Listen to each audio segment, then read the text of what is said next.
Hello everyone welcome back to Smart Odia YouTube channel. तो पिलामाने तुम तृतीय श्रेणी अर्धवार्षिक परीक्षा चली एवं तुम विभिन्न जिले में विभिन्न प्रकार प्रश्नपत्र आसूची। तो तुम से अनुसार 3 प्रकार प्रश्न आसूची मैं देखिए अलोस्ता छात्र सखा एवं आउ गोटे अलग प्रकार। तो यही सब प्रश्न मान मध्य कौटा तुम आसूची से अनुसार मुझे 3 प्रकार प्रश्न उत्तर मैं तुमको प्रोवाइड करुँची जोटा तुम हेल्पफुल हम से देखी नब। चलो वीडियो को स्टार्ट करवा है। देख ये कौन कही गछ डेस्क द्वारा श्वासक्रिया करे, गछ पत्र द्वारा श्वासक्रिया करे। बुझीगला गछ डेस्क रे फल थाए, गछर कांड सॉरी शाखारे आमर फल थाए हाँ ना नहीं। आलू डेस्क ऋतु चाष करा जे लेखिब। मनीष गोटे डेस्क प्राणी, मनीष गोटे को प्राणी आमर सर्वहारी। बुझीगला धूली रे बुलिले डेस्क जलापोड़ा हुए आखि।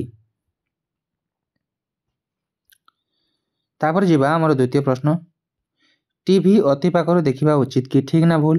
भूल। मिठा अधिक खाइले दांत क्षय हुए ठीक।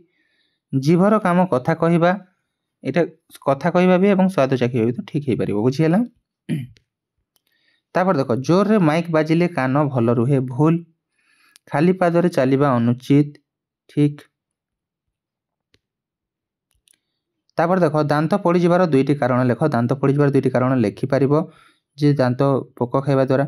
तापर वर्षा रे आंब फले नहीं कहीं कहीं ना ता बहुल झड़ी जाए। तापर नख न काटिले कौन हे, नख न काटिले नखरे मैला जमा हे एवं जहाँ द्वारा विभिन्न रोग आमको व्यापार संभावना रही है। बुझीगला खाइबा समय से पाटी भीतर चल जाव।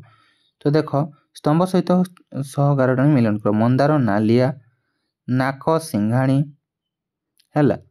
तापर पाचिला कमला कौन हम हलदिया। तृणभोजी प्राणी हाथी। बुझीगला गोटे मंजी आंब। बुझिपार। तो ये तुम प्रश्न और उत्तर जहाँकि तुमको प्रोवाइड कली टाइप 1 टाइप 2 और टाइप 3 प्रश्न उत्तर बहुत शीघ्र देखा मिले।